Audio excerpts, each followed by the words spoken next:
লালমনিরহাটের হাতীবান্ধার সিঙ্গিমারি সীমান্তে গতকালকের যে ঘটনা, সেটিতে কিন্তু এখনো আতঙ্ক রয়েছে। এই মুহূর্তে আমি যেখানে দাঁড়িয়ে রয়েছি এখানেই কিন্তু গতকালকের সেই ঘটনা ঘটেছে।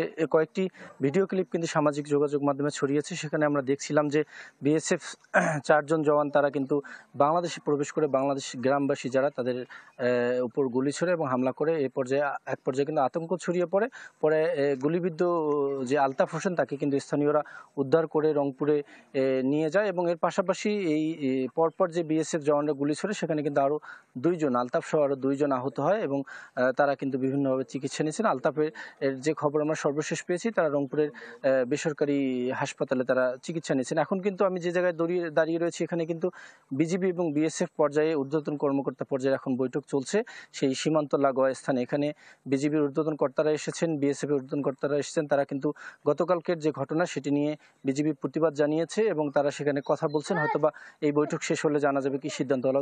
তবে এখানে একটু তথ্য জানিয়ে রাখি যে আজকে কিন্তু বিজিবির পক্ষ থেকে হাতীবান্ধা থানায় স্থানীয় গ্রামবাসী 7 জনের বিরুদ্ধে একটি মামলা করা হয়েছে। সেখানে বিজিবি যেটি বলছে, অভিযোগ যে এই 7 জন গ্রামবাসী ভারতে অনুপ্রবেশ করেছে, যার কারণে গতকালকে ঘটনা। তবে গ্রামবাসীর সাথে আমি এখানে কিন্তু দুপুরে পরে এসেছি, তারপর থেকে গ্রামবাসীর সাথে কথা বলছি। তারা যেটি বলছেন যে এরকম কোনো ঘটনা ঘটেনি, উল্টো সে একটি গরু যখন ভারতীয় সীমান্তে যায় সেটিকে তাড়িয়ে দিতে দিতে বিএসএফ জওয়ানরা গ্রামে প্রবেশ করে বাংলাদেশে এবং বাংলাদেশিরা প্রতিবাদ করলে তারা কিন্তু গুলি ছেড়ে এবং হামলা করে। এখানকার স্থানীয় ইউপি সদস্য তিনিও কিন্তু একই সুরে কথা বলছিলেন। তিনি বলছেন যে বিজিবির এই মামলা কিন্তু হয়তোবা সন্দেহমূলক। সব মিলিয়ে ছিল আমার কাছে লালমনিরহাট সীমান্তের সর্বশেষ পরিস্থিতি।